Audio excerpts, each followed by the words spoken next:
कैसा ये इश्क है।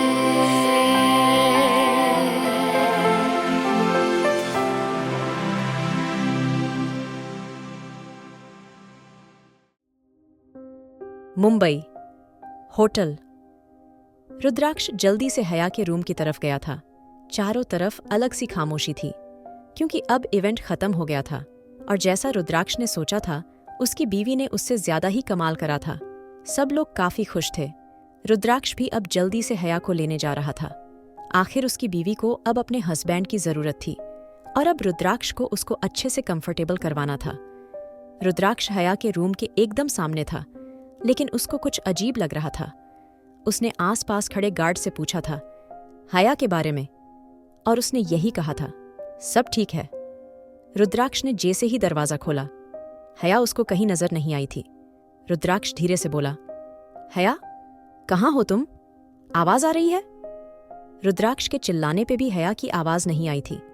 रुद्राक्ष ने वॉशरूम और बालकनी सब देख लिया था, लेकिन हया की कोई खबर नहीं थी। रुद्राक्ष का दिमाग अब खराब हो गया था। उसके दिमाग में उल्टी सीधी बातें चल रही थीं। रुद्राक्ष धीरे से बोला, हया, आई नो तुम मुझसे मजाक कर रही हो, लेकिन प्लीज ऐसा घटिया मजाक मत करो, बाहर आओ। रुद्राक्ष की बात पे भी हया ने कोई रिप्लाई नहीं करा था। उसका दिमाग खराब हो गया था। रुद्राक्ष पागलों की तरह बाहर आया था। रुद्राक्ष गुस्से से गार्ड का कॉलर पकड़ते हुए बोला, कहाँ है मेरी बीवी? रुद्राक्ष की बात पे गार्ड कांपते हुए बोला, सर, मेम यहाँ नहीं है, वो तो चली गई थी। रुद्राक्ष हैरानी से बोला, कहाँ चली गई थी? मैं अभी यहाँ आया हूँ और तुम्हें लग रहा है मेरी बीवी मेरे बिना ही कहीं चली जाएंगी?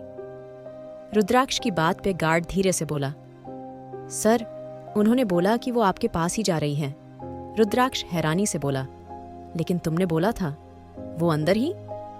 रुद्राक्ष की बात पे गार्ड फिर से बोला, सर, वो लोग दूसरे थे। वो कुछ देर के लिए यहाँ खड़े हुए थे और हम तब से मेम की सेफ्टी का ध्यान रख रहे हैं। मेम ने बोला, आपने उन्हें बुलाया है? रुद्राक्ष को झगड़ता देख मैक्स जल्दी से सामने आते हुए बोला, क्या हुआ सर? मैक्स की बात पे रुद्राक्ष गुस्से से बोला, मैंने कहा था ना, मेरी हया का ध्यान रखना। कहाँ है वो? वो मेरे से बिना पूछे कहीं नहीं जाती। मुझे सफा साफ बताओ, मेरी बीवी कहाँ है? रुद्राक्ष का गुस्सा वक्त के साथ बढ़ रहा था। मैक्स धीरे से बोला, ये लोग झूठ नहीं बोल रहे। जैसे ही मेम इवेंट से आई थी, उन्होंने बोला था आपका मैसेज उनको आया था और वो घर जा रही हैं। जब वो खुद ये बात बोल रही हैं, तो मुझे लगा हम कौन होते हैं उनको रोकने वाले?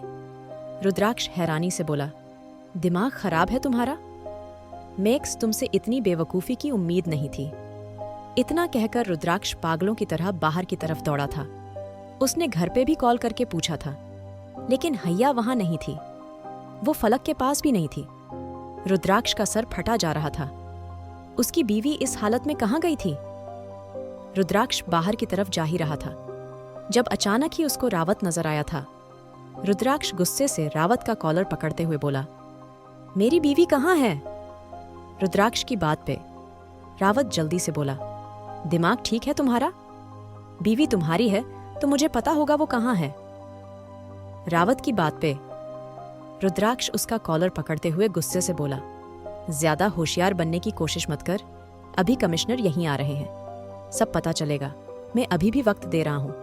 मुझे सच सच बता दे, मेरी हया कहाँ है, वरना मैं तुझे जिंदा नहीं छोड़ूंगा। समझ आ रहा है? रुद्राक्ष की बात पे रावत गुस्से से बोला, रुद्राक्ष शेखावत, में अगर तमीज से बात कर रहा हूँ, इसका ये मतलब नहीं कि तुम कुछ भी बोलोगे और मैं सुन लूंगा। मैंने एक बार बोल दिया, मुझे नहीं पता तुम्हारी वो बीवी कहाँ है, इसलिए मेरे ऊपर शक करने से बेहतर सीसीटीवी चेक करो और आसपास ढूंढो। और तुमसे अगर ये काम भी नहीं होगा तो चलो, मेरे साथ चलो, मैं चलता हूँ। इतना कह के रावत आगे बढ़ा ही था, जब रुद्राक्ष गुस्से से बोला, तुम्हारी मदद की मुझे जरूरत नहीं है, मैं खुद अपनी हया को ढूंढ लूंगा। लेकिन याद रखना, अगर इन सब में तुम्हारा जरा भी हाथ हुआ तो मैं तुम्हें जिंदा नहीं छोड़ूंगा। रावत इतना कह के रुद्राक्ष आगे बढ़ा ही था, जब रावत धीरे से बोला, ठीक है, कोई बात नहीं, तुम नहीं चाहते, तब भी मैं तुम्हारी मदद करूंगा, क्योंकि तुम्हारी बीवी की वजह से आज हमारा इवेंट काफी अच्छा रहा है। तो मैं चाहता हूं वो मेरे साथ ही काम करें। मैं जा रहा हूं। सीसीटीवी चेक करने तुम रहो। ऐसे ही इतना कहीं रावत चला गया था और रुद्राक्ष गुस्से से दूसरी तरफ चला गया था। करीब 1 घंटे तक हर जगह ढूंढने के बाद हया का कोई पता नहीं चला था। रुद्राक्ष ने अपने आदमी चारों तरफ फैला दिए थे और अभी तक जन्नत विला के किसी भी सदस्य को ये बात नहीं पता थी, क्योंकि रुद्राक्ष अपनी फैमिली को इतनी रात को परेशान नहीं करना चाहता था। मुंबई पुलिस पागलों की तरह हया को ढूंढने में लगी थी, लेकिन किसी को कुछ आइडिया नहीं था हया गई कहाँ है। वहीं दूसरी तरफ मैक्स भी हर तरफ हया को ढूंढने में लगा था। रूम के अंदर सीसीटीवी नहीं था, लेकिन बाहर से हर एक चीज को बार बार देखा जा रहा था, लेकिन किसी का कुछ पता नहीं था। रुद्राक्ष की आंखें लाल हो गई थीं। अभी तक बहुत शांति से सब चल रहा था, क्योंकि वो नहीं चाहता था ये खबर मीडिया के पास जाए, लेकिन फिर भी कुछ चैनल ने ये दिखाना शुरू भी कर दिया था। रुद्राक्ष अभी बाहर ही था जब उसका फोन बजा था। रावत का नाम देख के रावत का दिमाग और ज्यादा खराब हो गया था, लेकिन पता नहीं क्यों उसने फोन उठा लिया था। रुद्राक्ष ने जैसे ही कॉल उठाया, रावत धीरे से बोला, जल्दी से कंट्रोल रूम में आओ। रावत की बात पे रुद्राक्ष चिल्लाते हुए बोला, मुझे तुम्हारी घटिया सिंपैथी की कोई जरूरत नहीं मिस्टर रावत, इसलिए अपने काम से काम रखो। सुनाई दिया तुम्हें? इतना कह के रुद्राक्ष फोन रखने ही वाला था जब रावत धीरे से बोला, जिस यकीन से तुमने मेरा कॉल उठाया है उस है यकीन से कंट्रोल रूम में भी आ जाओ, जरूरी बात करनी है। इतना कह के रावत ने कॉल काट कुछ देर खड़े रहने के बाद रुद्राक्ष कंट्रोल रूम में चला गया था। Control room. रुद्राक्ष ने जैसे ही अंदर कदम रखा, रावत जल्दी से बोला, मैंने सीसीटीवी निकलवा लिए हैं। तुम्हारी बीवी के रूम में 3 मेकअप आर्टिस्ट गई थी, जिसमें से 2 चली गई थी, लेकिन एक वापस से अंदर गई थी। और अगर तुम सीसीटीवी और ध्यान दोगे तो उसके अंदर जाने के बाद से तुम्हारी बीवी अजीब बिहेव कर रही है। इसका साफ सा मतलब है उसने अंदर जाके कुछ तो करा है।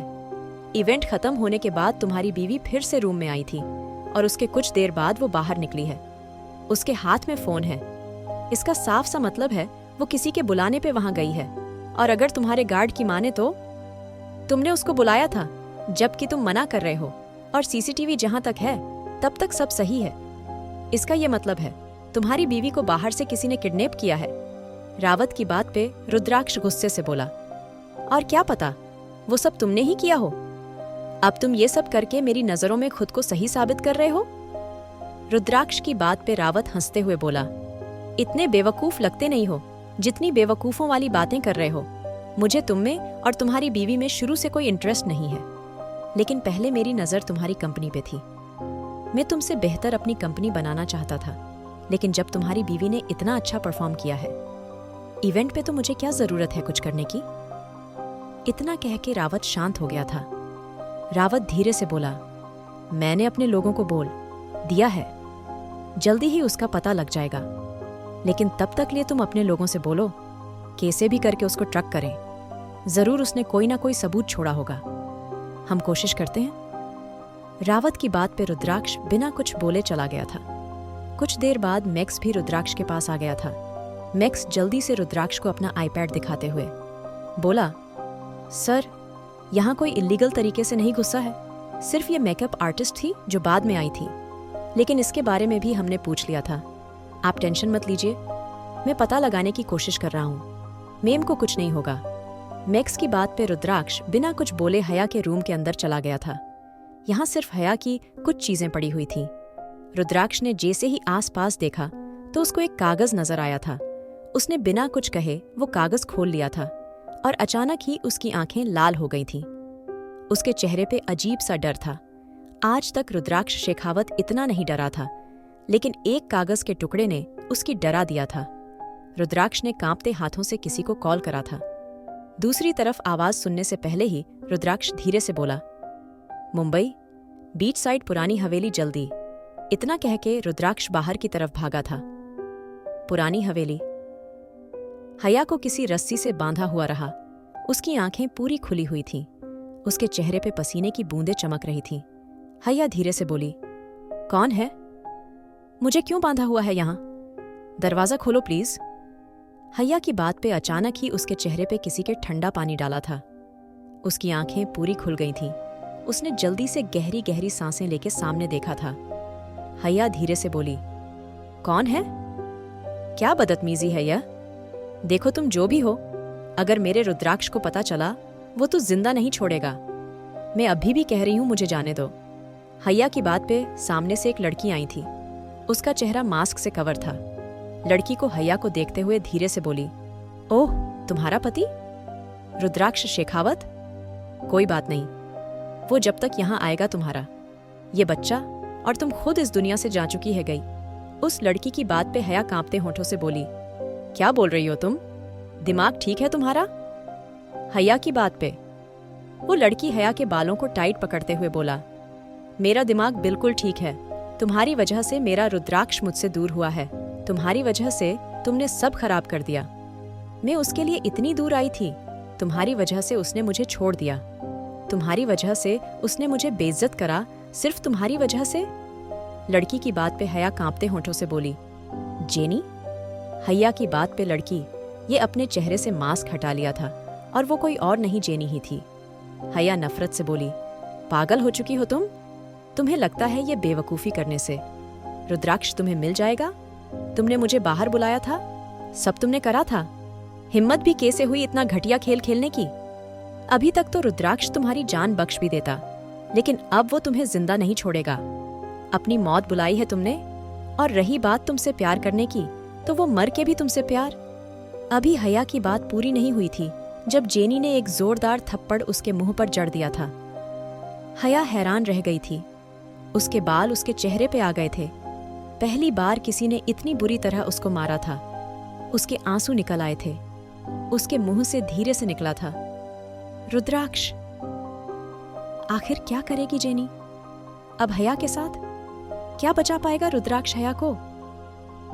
जानने के लिए सुनिए married to cold hearted billionaire. और अगर एपिसोड पसंद आया तो लाइक, शेयर और सब्सक्राइब करना ना भूलें।